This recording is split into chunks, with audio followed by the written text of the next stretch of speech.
الإكثار من الأعمال الصالحات، فقلما أكثر عبد من عمل صالح إلا وتوفاه الله جل وعلا على ذلك العمل.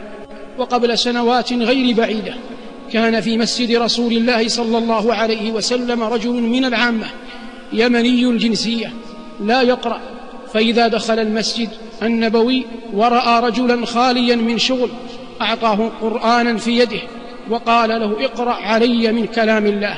فيمضي الرجل يقرأ وهذا العبد الصالح الأمي يستمع. قضى أكثر عمره على هذا النحو، فلما أراد الله جل وعلا أن يقبض روحه، وربما كان ذلك العبد صادقا مع مولاه والحكم على الظواهر، دخل الحرم ذات يوم فقدم المصحف لرجل جالس في الحرم، فلما أخذ ذلك القارئ يقرأ وهذا العبد الصالح يستمع إليه مر على آية سجدة فسجد الاثنان، رفع الأول منهما، وأما ذلك العبد الصالح فقبض الله روحه وهو ساجد في مسجد رسول الله صلى الله عليه وسلم. إنه لا يهلك على الله إلا هالك، والصدق مع الله عز وجل أعظم ما يرث به العبد الخاتمة الحسنة وحسن الوفادة والإقبال على رب العالمين جل جلاله.